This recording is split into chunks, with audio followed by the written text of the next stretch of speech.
लोकतंत्र का सबसे बड़ा पर्व होता है, मेला होता है।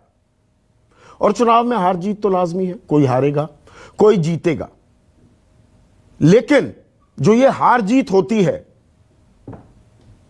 इसकी जो प्रक्रिया है वो निष्पक्ष होनी चाहिए। ये उम्मीद, ये भरोसा हम सब में होता है जब हम बटन दबाने जाते हैं ईवीएम का। एक ही दिन के लिए जनता जनार्दन होती है, भगवान होती है, अपने प्रतिनिधियों को चुनती है, फिर वो भगवान हो जाते हैं, वो अलग बात है। तो जब बटन दबाते हैं इलेक्ट्रॉनिक वोटिंग मशीन का, तो जहां बटन दबाया गया है वही वोट काउंट हो, ये अपेक्षा हमारे मन में रहती है। तो मैं ईवीएम की बात क्यों कर रहा हूं? क्योंकि ईवीएम में क्या खेला होबे, आजकल खेला होबे बज़वर्ड है, बहुत इस्तेमाल हो रहा है पिछले 1-1.5 महीने से। अब 1 तारीख को असम में दूसरे चरण का मतदान था, 39 सीटों पर मतदान किया जा रहा था। और मतदान के बाद जो ईवीएम मशीन्स थी उनको पैक करके, जो एक स्टैंडर्ड ऑपरेटिंग प्रोसीजर होता है, उन्हें हेडक्वार्टर्स में ले जाया जा रहा था। करीमगंज ले जाना था। तो वहां पर क्या हुआ, 6 बजे मतदान खत्म हुआ, और यह मैं राताबाड़ी की बात कर रहा हूं। पोलिंग पार्टी 149, तस्वीरें आपको दिखा रहा हूं। 6 बजे के बाद ये निकलते हैं, प्रिजाइडिंग ऑफिसर और 3 पोलिंग अधिकारी, 4 लोग तो ये, साथ में एक कांस्टेबल और एक होमगार्ड, 6 लोगों की टीम निकलती है। और इनकी अगुवाई, इनकी सुरक्षा के लिए एक आर्म्ड एस्कॉर्ट भी दिया गया था। आर्म्ड एस्कॉर्ट की अगुवाई कौन कर रहा था?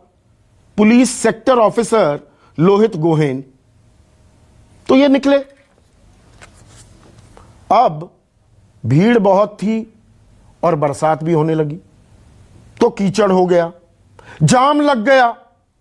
1300 गाड़ियां, सिंगल रोड थी, 1300 गाड़ियां थी, सब करीमगंज की तरफ जा रही थी। अब फंस गए, जाम में फंस गए, कोई भी फंस सकता है। पोलिंग पार्टी भी जाम में फंस गई। उन्हीं की गाड़ियों में ईवीएम मशीन्स रखी हुई थी, सारे दस्तावेज रखे हुए थे। तो वो थोड़े से परेशान हुए। तो प्रिजाइडिंग ऑफिसर ने क्या किया कि उन्होंने जो सेक्टर ऑफिसर थे अजय सूत्रधार, उनको फोन किया। ये 9 बजे की बात है, 9 बजे गाड़ियां फंसी। उन्होंने फोन किया, देखिए हमारी गाड़ी फंस गई है, हमारी गाड़ी खराब हो गई है, हम जाम में फंसे हुए हैं, तो दूसरी गाड़ी की व्यवस्था कर दी जाए। और चुनाव आयोग के पास बहुत गाड़ियां होती हैं, जिसने भी चुनाव कवर किए हैं, जिस भी इलाके में जाएंगे, ज्यादातर गाड़ियां चुनाव आयोग अपने अंतर्गत ले लेता है। तो दूसरी गाड़ी आ जानी चाहिए थी। अब दूसरी गाड़ी का इंतजार हो रहा है, लेकिन उसमें खेल क्या होता है कि जो एस्कॉर्ट गाड़ी थी जिसमें लोहित गोहेन थे, वो गायब हो जाती है। मतलब जो ईवीएम की सुरक्षा और प्रिजाइडिंग ऑफिसर, पोलिंग अधिकारियों की सुरक्षा के लिए गाड़ी उनके आगे चल रही थी, ट्याऊ ट्याऊ ट्याऊ ट्याऊ करते हुए लाल बत्ती की गाड़ी, वो गायब हो जाती है। सिंगल रोड, 1300 गाड़ियां हैं, जाम लगा हुआ है, और नदारद, आर्म्ड एस्कॉर्ट नदारद, कोई अता पता नहीं। तो वो क्या करते हैं, फोन तो कर दिया, फिर कहते हैं कि अरे क्यों इंतजार करें, दूसरी गाड़ी का लिफ्ट ले लेते हैं। तो लिफ्ट ले ली। अब वहां 1300 गाड़ियां हैं, लिफ्ट किस गाड़ी से ली गई जहां पर सारी ईवीएम मशीन डाल दी गई, जिनकी तस्वीरें मैं आपको दिखा रहा हूं? वो बीजेपी के एक नेता की गाड़ी उनको मिलती है। 1300 गाड़ियों में बीजेपी के नेता की गाड़ी मिलती है। नंबर था AS10B0022, AS10B0022। कृष्णेंदु पॉल, ये दूसरी विधानसभा से चुनाव लड़ रहे थे, बीजेपी के उम्मीदवार थे। बाद में इन्होंने माना भी कि हां, मेरी पत्नी मधुमिता पॉल के नाम पर यह गाड़ी है, और उनके भाई गाड़ी में सवार थे और ड्राइवर था। 9:20 पर इस गाड़ी में ये सवार हो जाते हैं पोलिंग अधिकारी, प्रिजाइडिंग ऑफिसर, ना कुछ पूछते ताछते हैं और ना वो बताते हैं कि भैया ये तो बीजेपी के उम्मीदवार की गाड़ी है, बैठ जाते हैं। फिर आगे चलते हैं। 10 बजे के करीब ये कनाईशील इलाका है करीमगंज का, वहां पर लोग इन्हें घेर लेते हैं। ये फैक्चुअल रिपोर्ट है, ये कोई मनगढ़ंत कहानी नहीं बता रहा हूं, कोई फिल्म की स्क्रिप्ट नहीं बता रहा हूं, कोई फिक्शन रिपोर्ट नहीं बता रहा हूं। चुनाव आयोग की ये फैक्चुअल रिपोर्ट है। ये बात और है कि ये सारे वाकया 9 बजे से शुरू हुए और 10 साढ़े 10 बजे तक खत्म हो गए। ये जारी की गई कल दोपहर 2:10, 14.5 घंटे बाद। वो क्यों हुआ वो भी आगे बताता हूं। तो लोगों ने घेर लिया, पत्थरबाजी करने लगे, नारेबाजी करने लगे कि जी ईवीएम की चोरी हो गई, ईवीएम के साथ गड़बड़ी की जाएगी। घेराबंदी हो जाती है तो फिर से फोन किया जाता है। यहां पर खुद लिख रहा है चुनाव आयोग कि सेक्टर ऑफिसर को फिर से फोन किया जाता है। एक 9 बजे फोन किया गया, फिर ये 10 बजे, और यहां पर भी एक गफलत हो गई। A larger crowd had gathered by then and they were attacked and held hostage by a mob along with EVMs in a vehicle at 21:45। पहले लिखते हैं 10 बजे इनको 50 लोगों ने घेरा, फिर कहते हैं कि नहीं 9:45 बजे। ये 15 मिनट का भी कैसे गफलत हुई ये चुनाव आयोग बताएगा। लेकिन सवाल ये है 9 बजे सेक्टर ऑफिसर को फोन किया, फिर आप 9:45 बजे करते हैं, बीच में फोन नहीं किया, और एस्कॉर्ट व्हीकल कहां है इसके बारे में कोई खोज खबर नहीं। ना वो फोन करके पूछ रहे हैं लोहित गुसैन कि भैया आप लोग कहां हैं, मैं 200 मीटर आगे हूं या 400 मीटर आगे हूं। और वैसे भी एस्कॉर्ट व्हीकल हमेशा पीछे की गाड़ी को रास्ता दिलाते हुए जाता है, ये नहीं खुद गुम हो जाए अपनी कि जी मुझे करीमगंज पहले पहुंचना है, बड़ा मुझे स्वर्ण पदक मिलेगा वहां पर। तो फर्स्ट पोलिंग ऑफिसर वो इस बीच गायब हो जाते हैं। उसी टीम में एक शख्स गायब हो जाते हैं, वो मिलते ही नहीं। बताया जाता है कि वो घबराकर झाड़ियों में छिप गए वहीं, और सुबह निकले तो वहां पर धक्का मुक्की हुई, पत्थरबाजी हुई, नारेबाजी हुई। जो डिस्ट्रिक्ट इलेक्टोरल ऑफिसर था, एसपी भी कह रहे हैं कि उनकी गर्दन पर भी मामूली चोटें आई हैं। वो सब कुछ शांत हो गया। उसके बाद पाया गया कि ईवीएम के साथ कोई छेड़छाड़, कोई टेम्परिंग नहीं हुई है, वो बिल्कुल दुरुस्त है। उन्हें करीमगंज ले जाया गया देर रात, लेकिन पोलिंग ऑफिसर तड़के सुबह तक वहीं छिपे हुए बैठे रहे। उनकी कोई खोज खबर नहीं, ना उनके पास फोन था, ना उन्होंने फोन किया।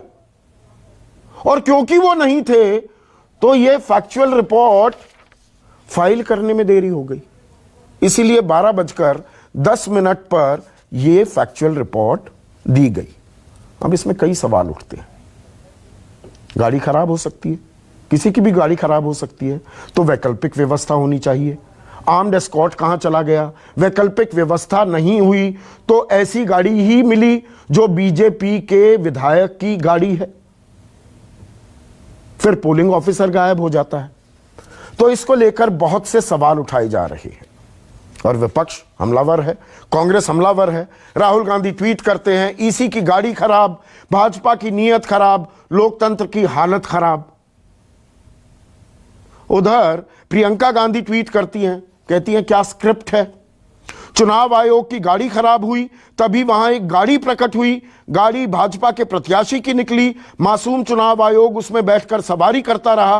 प्रिय ईसी, माजरा क्या है? आप देश को इस पर कुछ सफाई दे सकते हैं या हम सब मिलकर बोलें ईसी की निष्पक्षता को वणकम। पर यह क्या खिसियानी बिल्ली खंबा नोचे वाला खेल भी है? अब मैं सिक्के का दूसरा पहलू आपके सामने पेश करता हूं। 2004 से ईवीएम से चुनाव हो रहे हैं इस देश में। 77 में इसकी परिकल्पना की गई थी, 80 से काम शुरू हो गया, 24 साल लगे अखिल भारतीय स्तर पर इसे लाने में। उससे पहले विधानसभा चुनावों में भी हुआ और तब से हो रहे हैं और कांग्रेस जीती है। छत्तीसगढ़ में जीती, मध्य प्रदेश जीती, फिर हार गई, राजस्थान जीती, पंजाब जीती। तो वहां पर तो ईवीएम को लेकर हल्ला नहीं होता है। इस पर प्रधानमंत्री ने निशाना साधा है वो भी मैं आगे आपको दिखाने वाला हूं। लेकिन अभी बातें कुछ और भी हैं जिनके बारे में हम चर्चा करेंगे। लेकिन पहले प्रकाश जावड़ेकर क्या कह रहे हैं और रणदीप सुरजेवाला क्या इल्जाम लगा रहे हैं, उस पर एक नजर डालिए। ईवीएम चोरी से होने वाला कुछ नहीं है। 2, 4, 5 आप ईवीएम इधर से उधर ले भी जाएंगे, कुछ होने वाला नहीं।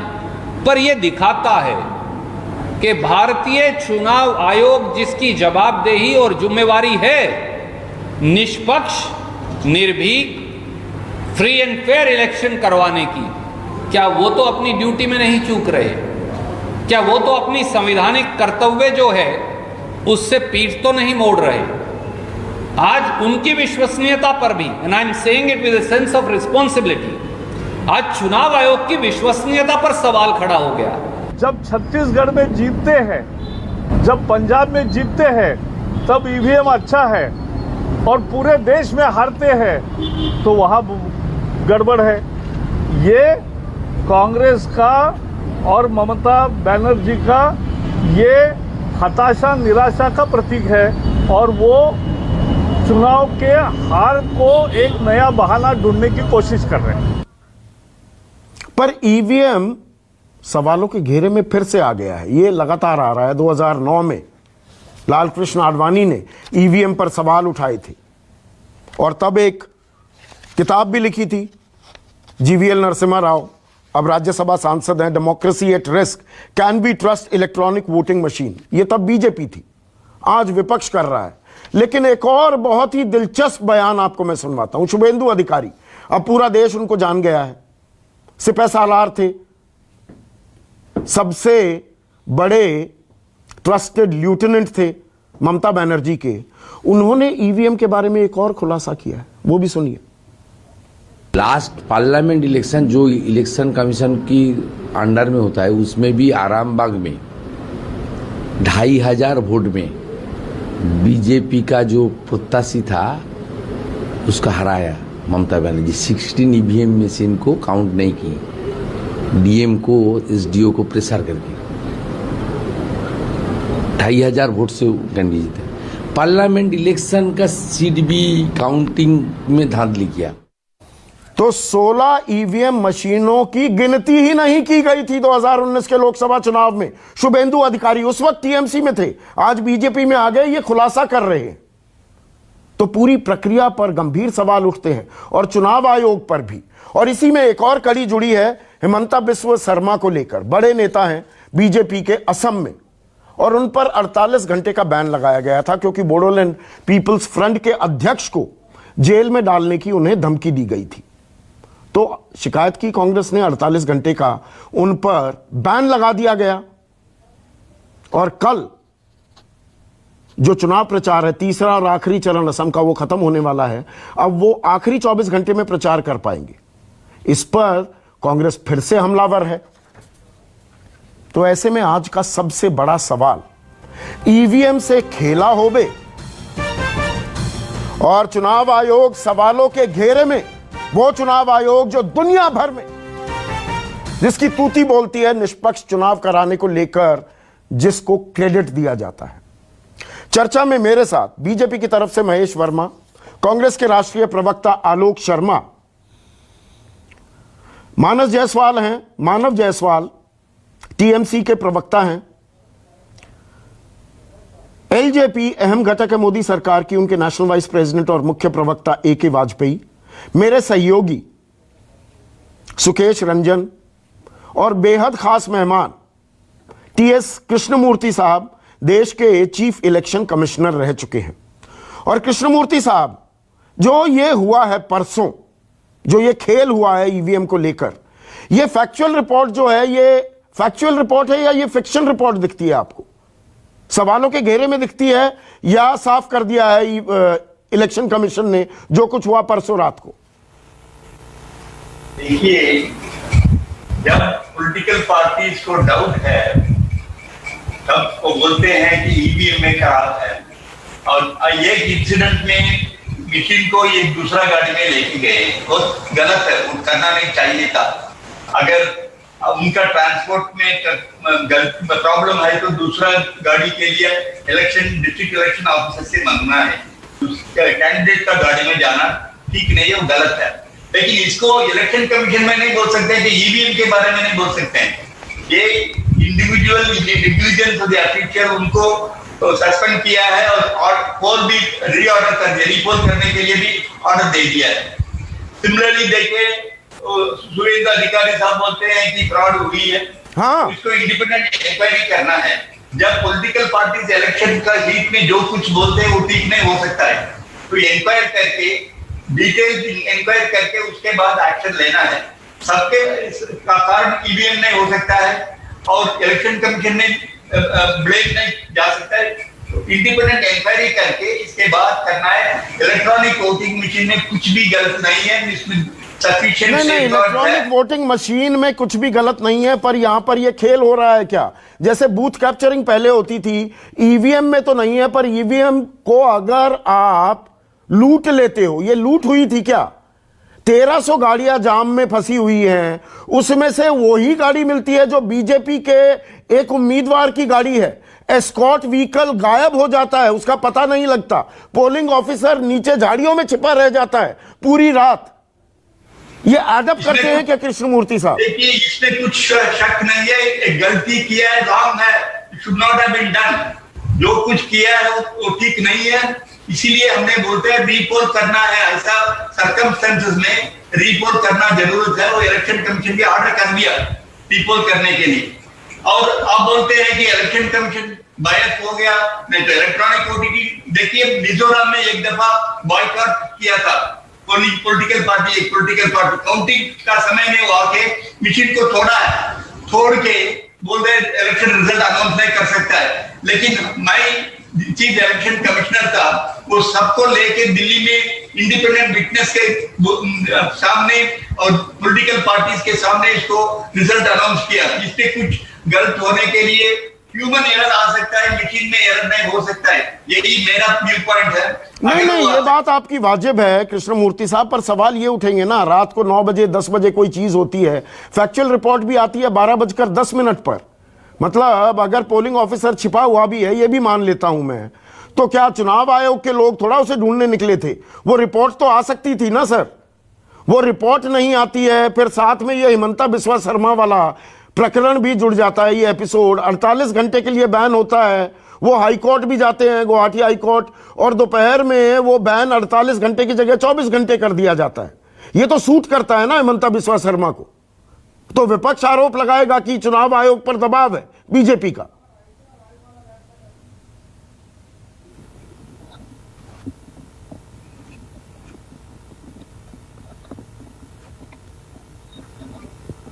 कृष्णमूर्ति साहब, मेरा सवाल यह है कि फैक्चुअल रिपोर्ट भी 12:10 पर आती है 14.5 घंटे बाद, और दूसरा मैं हिमंता बिस्वा शर्मा वाला प्रकरण जो है एपिसोड, उसको भी जोड़ना चाहूंगा। 48 घंटे का बैन यकायक 24 घंटे में हो जाता है, तो विपक्ष कहेगा ना कि चुनाव आयोग पर सरकार का दबाव है।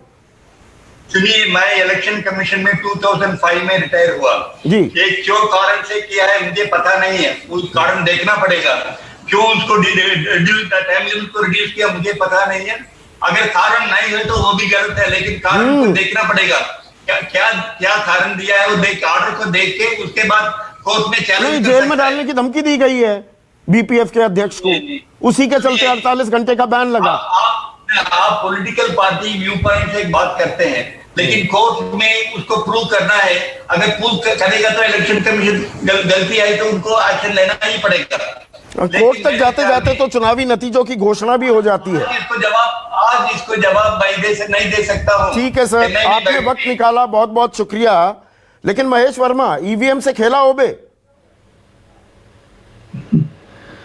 कांग्रेस अपनी हार पे जिस तरह से ईवीएम को दोष देती है और जिस तरह से अपनी जीत पे खामोश हो जाती है, मुझे आश्चर्य होता है कि यही कांग्रेस जो है 2017 में चुनाव आयोग की उस चुनौती को स्वीकार नहीं कर पाई।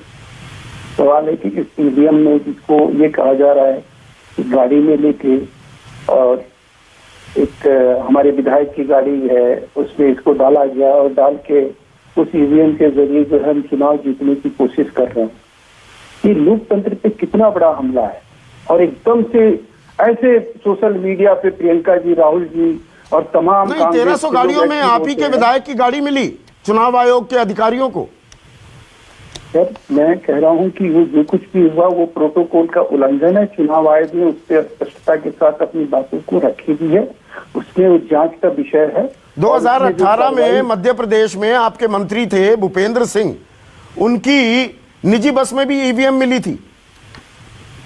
मैं कह रहा हूं कि ये एक घटना नहीं है, जब से ईवीएम प्रचलन में है संदीप भाई सैकड़ों ऐसी घटनाएं आपके सामने होंगी। हाँ, आप सही कह रहे हैं। मध्य प्रदेश में और घटनाएं भी आई थी, बटन किसी और का दबा रहे हैं पर बत्ती जल रही थी कमल की, ये भी हुआ था। गुजरात यही सवाल उठाए जा रहे हैं विपक्ष की तरफ से कि ये ईवीएम और बीजेपी का क्या नाता है।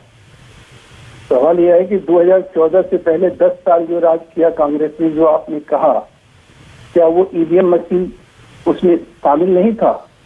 ईवीएम से चुनाव नहीं हुआ था क्या? और राज्यों में जहां पर कांग्रेस आज रूल कर रही है वहां ईवीएम मशीन प्रयोग नहीं हुआ है? तो मेरा शुरू में जो कहना था कि अगर ये कहीं हार रहे होते हैं तो इस तरह के प्रलाप, आलाप विलाप, प्रलाप और तो लाल कृष्ण आडवाणी भी आलाप विलाप प्रलाप कर रहे थे 2009 में, और आप ही के राज्यसभा सांसद हैं अब जीवीएल। बिल्कुल बिल्कुल, मैं ये कह रहा हूँ नरसिम्हा राव, उन्होंने लिखा था ना, अमर बिल्कुल democracy at risk, can be trust electronic machines. हमारे मुख्तार अब्बास नकवी जी भी गए थे सुप्रीम कोर्ट में पूरी तरह से सुनवाई भी हुई। उसके उपरांत लाल कृष्ण आडवाणी जी ने भी अगर इस बात को उठाया, या हमारे जीवीएल नरसिम्हा ने भी अगर इस पर किताब लिखी, तो सवाल है कि वो सब चीजें जो है उन सब चीजों को क्लैरिफाई किया या नहीं किया चुनाव आयोग ने? चुनाव आयोग ने उसको लेकर गंभीरता से कोई कार्रवाई की या नहीं की, या उसको उसी तरह से रहने दिया? हम तो अंत तक उससे जूझते रहे ना, हमें जब तक सेटिस्फेक्शन नहीं हुआ, संतुष्टि नहीं हुई, हम तो लड़ते रहे। ठीक है, आलोक शर्मा, आप आलाप विलाप प्रलाप कर रहे हैं, चुनाव जीत नहीं पाते, ईवीएम में खोट निकालते हैं। देखिए संदीप भाई, बहुत गंभीर विषय है और बीजेपी की हिम्मत को ताक देना चाहेंगे कि अभी भी वो बिल्कुल पत्थर की ढाल की बन के बिल्कुल ईवीएम के सामने खड़ी हुई है। लेकिन दुर्भाग्य है, इतना बड़ा कांड देख के भी देश की जनता की आंखों में जिस तरह से आप झांक के देख पा रहे हैं, बीजेपी के नेताओं की पूरी तरह से हिम्मत है। कोई बटन दबाओ, कमल पर्ची निकलेगी। पर्यवेक्षक ईवीएम के समय बीजेपी नेता के होटल में है, बीजेपी के कैंडिडेट की कार में ईवीएम मशीन मिल जाती हैं, बिहार इलेक्शन में बाहर पड़ी मिल जाती हैं, मध्य प्रदेश में बीजेपी के मंत्री के निजी बस में ईवीएम चली जाती हैं। लेकिन ये कांग्रेस बहुत बुरी है, पंडित नेहरू बहुत गलत थे।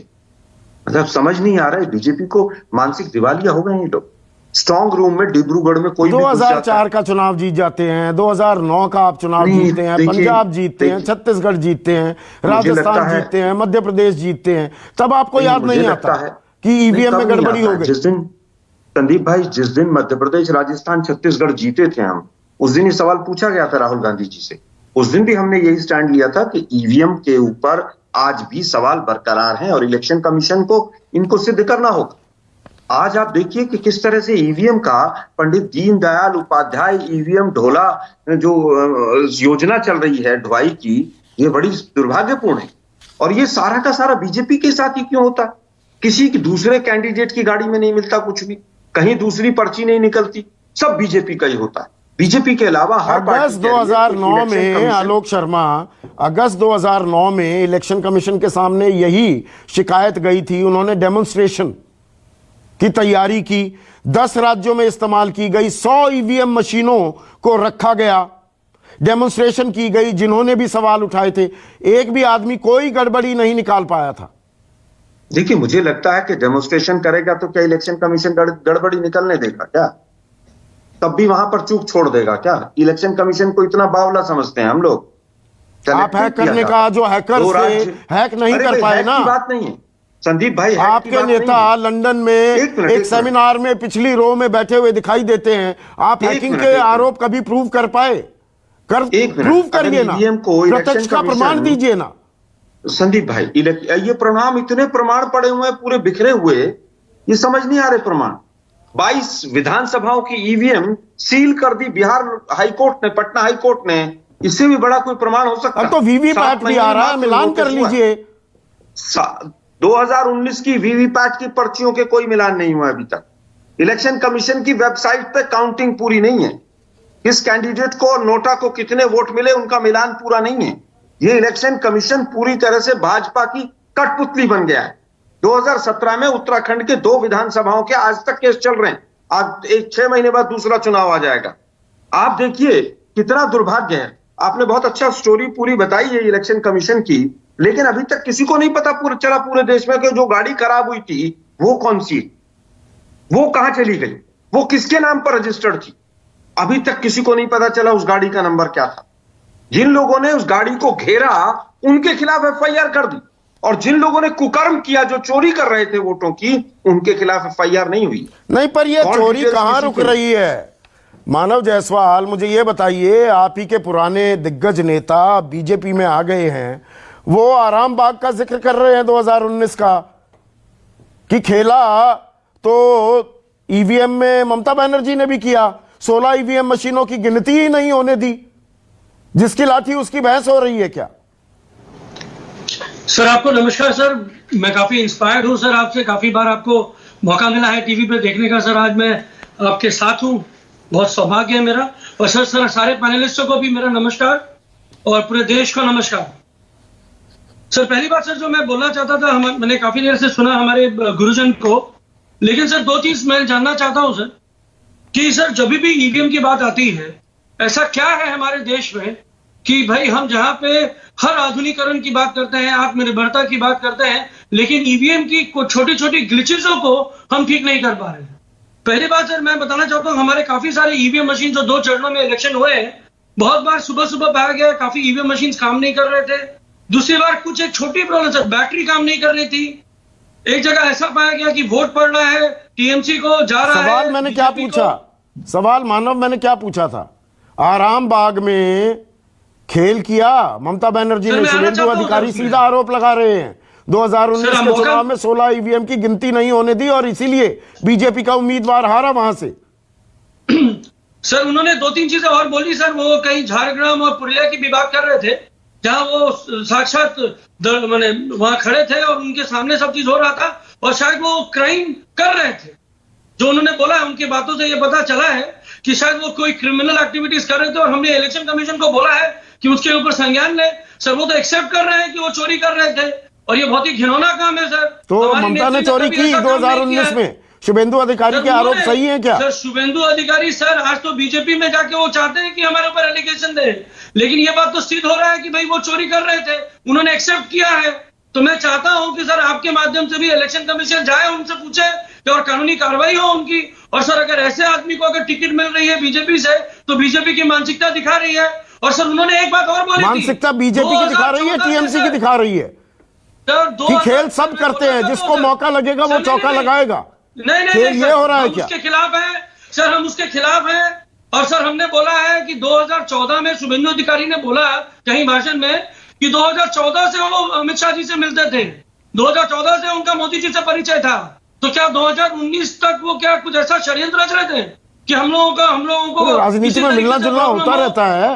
नहीं सर, ये मनभेद और मतभेद का फर्क है। ये थोड़ा दूसरी पार्टी में हो गए तो किसी और पार्टी के आदमी से मिलोगे ही नहीं, शादी ब्याह में जाओगे नहीं, जश्न में शरीक नहीं होगे। सर एक तरफ हमारे प्रधानमंत्री और हमारे होम मिनिस्टर, उनके पीछे सीबीआई ईडी सब करते हैं, और दूसरी तरफ वो बोलते हैं हमारा उनसे परिचय है, हमारा उनसे समन्वय अच्छा सा था, पर्सनल रिलेशनशिप था।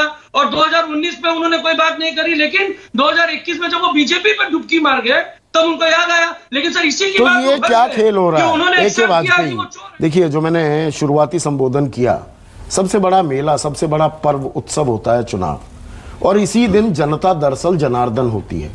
तो वो उम्मीद करती है जहां बटन दबाया वही बटन दबा है, पूरी प्रक्रिया निष्पक्ष हो। ये सवालों के, ये जो सवाल हैं जायज लगते हैं आपको? इन सवाल ये कोरी राजनीति है? नहीं, देखिए एक बात सुनिए, जो आप कह रहे हो कि जहां बटन गया वहीं वोट जाना चाहिए, तो ये तो सुप्रीम कोर्ट में जुडिशियल स्क्रूटनी हो चुकी है, कई बार हो चुकी है, 13 हाईकोर्ट्स में हो चुकी है। सुप्रीम कोर्ट में अभी लेटेस्ट जो फरवरी का फैसला आया है, उसमें किसी ने रेट डाली थी, उसमें कहा जी कि बैलेट पेपर पे कराइए, वो भी अभी डिसमिस हुई है। और जब ये शक शुबा की बातें आई, ठीक कहा आपने कि वो अडवाणी साहब ने की, फिर नरसिम्हा राव ने की, लड़ाई चलती रही। सिर्फ ये बात नहीं है, एक सेकंड, अगर पूरी दुनिया का मैं आपको बताऊं ना, वो बैन है कई जगहों में, वो दोबारा बैलेट पेपर पे आ गए, वो भी बात सही है ना। अडवाणी ने क्या लिखा था जी प्रस्तावना में, जीवेल नरसिम्हा राव की किताब में, टेक्नोलॉजी के नजरिए से मैं जर्मनी को मोस्ट एडवांस देश समझता हूं, वहां भी ईवीएम के इस्तेमाल पर बैन लग चुका है। आज अमेरिका में 50 में से 32 स्टेट्स में ईवीएम पर बैन है। मुझे लगता है कि अगर हमारा इलेक्शन कमीशन भी ऐसा करता है तो इससे लोकतंत्र मजबूत होगा। ठीक है, बिल्कुल ठीक है। उस वक्त ये सुप्रीम कोर्ट की जुडिशियल स्क्रूटनी नहीं आई थी, बार बार आई। सुब्रमण्यम नेदरलैंड में बैन है, Ireland, Germany, Italy, England, France. हम तो मान रहे हैं ना, वो दोबारा से बैलेट पे आ गए, हम लोग नहीं आए।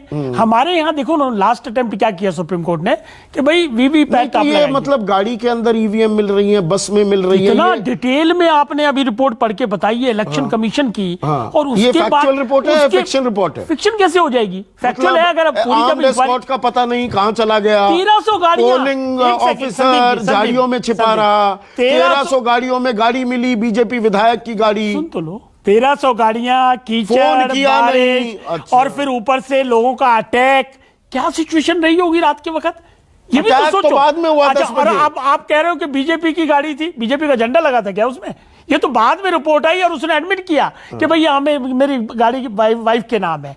देखिए, संवैधानिक संस्थाओं पे अगर इस तरह से ये सवाल गैर जरूरी है। नहीं, बिल्कुल गैर जरूरी है मेरे हिसाब से। बिकॉज एक इंसिडेंट, 1000 पोलिंग स्टेशन, कम से कम 20, 25, 35 हजार पोलिंग स्टेशन है, उसमें अगर एक की घटना है और एक्सेप्शनल केसेस है, इसको तो मानिए आप। कम से कम ये कह दोगे कि ईवीएम हैक कर ली, बीजेपी चुनाव नहीं, ये ऐसा नहीं आप मानेंगे, आप तो वकील हैं, कि ये निगाहों में आ गया। और आजकल सोशल मीडिया का जमाना है, कैमरे ऑन हो जाते हैं, पिक्चर्स कैप्चर हो जाती हैं, ये न जाने कहां कहां हो रहा होगा, ये सवाल नहीं उठेगा। इसका एक जवाब देखिए, जो इलेक्शन कमीशन का प्रोटोकॉल और प्रोसेस है, हर स्टेज पे हर पॉलिटिकल पार्टी का रिप्रेजेंटेटिव इन्वॉल्व होता है, और यह भी एडमिटेड फैक्ट है कि उसकी सील नहीं टूटी हुई।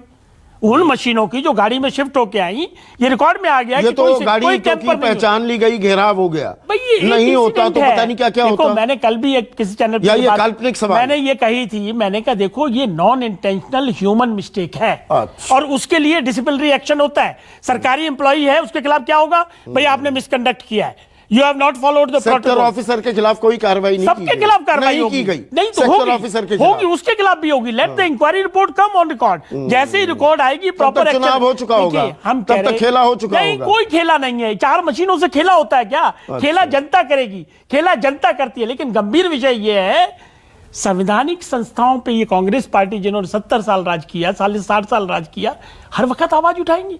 मतलब सुप्रीम कोर्ट को नहीं छोड़ोगे, इलेक्शन कमीशन को नहीं छोड़ोगे, पार्लियामेंट को नहीं छोड़ोगे, कहीं तो कुछ सवाल पूछना लोकतांत्रिक हो गया। नहीं, सवाल पूछना, इस तरह के आरोप लगाना, इसको कहिए भाई इंसिडेंट हुआ, ये सवाल है। क्या क्या बोल दिया अभी, कितना बोल दिया, और लाया कौन था ईवीएम? ये भी तो आपने ठीक कहा कि 2004 में कांग्रेस लाई थी, कांग्रेस ने चुनाव 4 में जीता, उसके बाद दोबारा जीता, और उसके बाद आपको सेटिस्फेक्शन नहीं है, और इवन जुडिशियल स्क्रूटनी के बाद आप नहीं कर रहे हो। और हेमंता बिस्वा शर्मा 48 घंटे का बैन, यकायक 24 घंटे हो जाता है, नहीं होता, 24 घंटे करते, 24 घंटे मिल जाते हैं प्रचार करने के लिए। मैं इसको इस तरह से देखता हूं, वो आप देख सकते हैं, आपकी स्वतंत्रता। अगर 48 घंटे बैन लगा रहता तो कल 5 बजे तक जो प्रचार होगा, सब में वो प्रचार नहीं कर पाते। उसमें तरीका, और सबसे बड़े चेहरा उसमें प्रोसेस क्या होता है? शोकॉज दिया, उसका मैंने रिप्लाई दिया, आई कंसीडर्ड द पॉइंट, उसके बाद मैंने रिव्यू करके घटा दिया। रिडक्शन ऑफ पेनल्टी होती है, रिडक्शन ऑफ फाइन होता है, ये जुडिशियल नॉर्मल कोर्स है। Yes, it is normal course. But आपका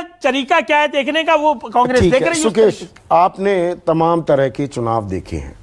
जब बैलेट पेपर से चुनाव होते थे, जब पूरा लंबा चौड़ा मेला होता था, रात रात भर जगे रहते थे लोग, टीवी पर फिल्में भी आती थी, बड़े अच्छे गाने भी आते थे, बहुत प्यारी प्यारी फिल्में भी आती थी, और अब जब 11 बजे तक नतीजे भी एक आपको ट्रेंड दिख जाती है। जो ये सवाल उठ रहे हैं ईवीएम पर, चुनाव आयोग पर मैं बाद में आता हूं। ईवीएम मशीनों का इस तरह से मिलना, या बटन कहीं दबाया जा रहा है, बत्ती कहीं जल रही है, क्या ये विशुद्ध राजनीतिक आरोप प्रत्यारोप हैं या इन्हें हमें गंभीरता से सोचना होगा और इस पर चर्चा करनी है? देखिए, इसको गंभीरता से सोचना होगा। अभी वाजपेयी जी कह रहे थे किसी भी संस्था पे सवाल उठा देंगे। हाँ, संस्थाओं पे सवाल उठना चाहिए। संस्थाएं संवैधानिक भी हों तब भी सवाल उठना चाहिए। उससे लोकतंत्र को मजबूती मिलती है, उससे हमारी डेमोक्रेसी स्ट्रेंथन होती है। किसी एक व्यक्ति ने सवाल नहीं उठाया है। अलग अलग समय पे अलग अलग पॉलिटिकल पार्टी, और कोई भी पॉलिटिकल पार्टी मेन स्ट्रीम की नहीं बची है जिसने ईवीएम पे सवाल नहीं उठाया। अखिलेश यादव, तेजस्वी का अभी बिहार में यही तो हुआ था। आपने जीवीएल का नाम लिया, आडवाणी जी की प्रस्तावना पढ़ दी, तो मेरा काम आपने आसान कर दिया है। मैं 2019 का एक प्रणब मुखर्जी का बयान सुनाता हूं आपको। प्रणब मुखर्जी उस समय उन्होंने पद छोड़ा था और उसके बाद उन्होंने लिखा, I am concerned at reports of alleged tampering of voters verdict, the safety and security of EVMs which are in the custody of ECI is the responsibility of the commission. आगे क्या कहते हैं? There can be no room for speculation that the challenge the very basis of our democracy. People's mandate is sacrosanct and has to be above any act of reasonable doubt. आगे लिखते हैं, a firm believer in our institution, it is my considered opinion that it is the workmen who decide how the institutional tool perform. मैं आगे नहीं पढ़ता हूं, लेकिन उन्होंने कुल मिला के ये कहा। देश के राष्ट्रपति रहे भारत रत्न प्रणब मुखर्जी ये कहते हैं, और जो मैंने शुरू में कहा कि बटन जहां दबा है बिल्कुल वहीं जाना चाहिए।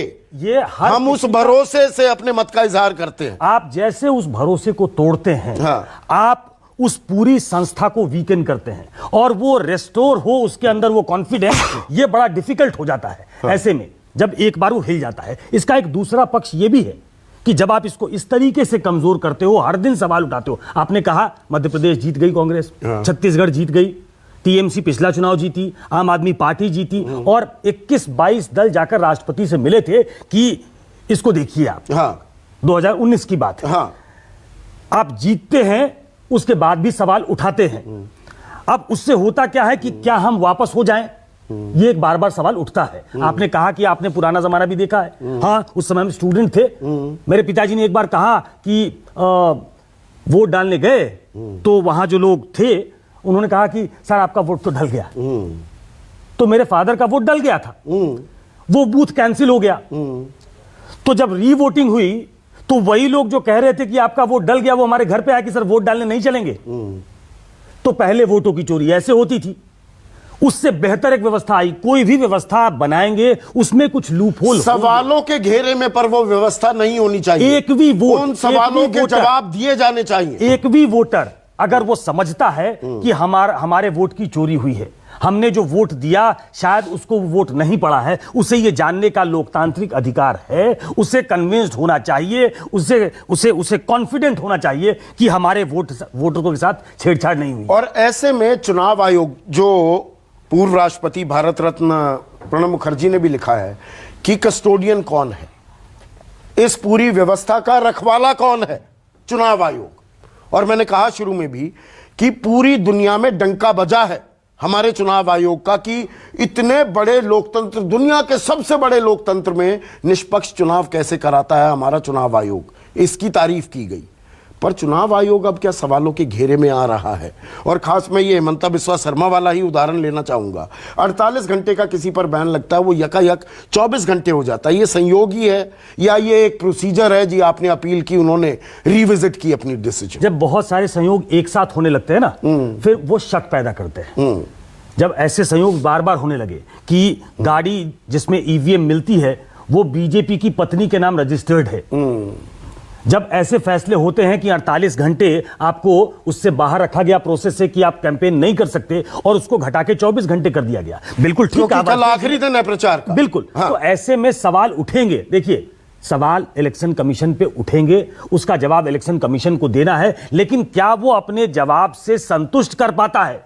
आम जनमानस को ये उसकी सबसे बड़ी रिस्पॉन्सिबिलिटी है। सारे पॉलिटिकल पार्टी को शायद वो संतुष्ट कभी ना कर पाए, क्योंकि कभी ना कभी जब कांग्रेस पावर में थी, नहीं, पर आप जीतते हैं तो तब ताली बजाते हैं, तब ईवीएम के बारे में कुछ नहीं कहते। 1998 में ड्राई रन हुआ, सिर्फ 16 विधानसभा कराए गए थे। बिल्कुल। 2004 से ये प्रोसेस शुरू हुआ है, जब आप ईवीएम के थ्रू वोटिंग हो रही है। कोई ना कोई दल हमेशा इसके विरोध में रहा है, वो तो रहेगा, लेकिन आम जनमानस उसके अंदर अगर ये कुलबुलाहट हुई, अगर उसको ये शक पैदा हुआ, ये हमारी डेमोक्रेसी के लिए अच्छा लक्षण नहीं होगा।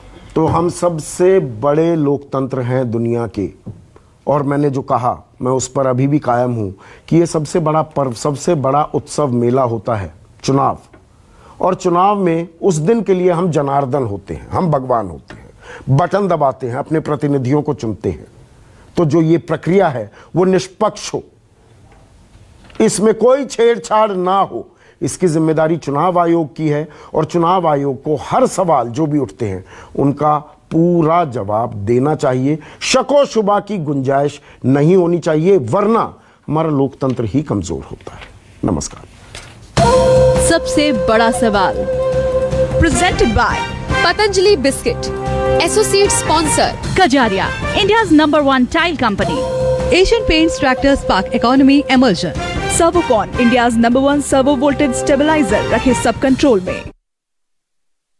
यार आज तो आप नौकरी करते हो, घर का खर्चा चलाते हो, बच्चों की स्कूल की फीस भरते हो, पर आपने सोचा है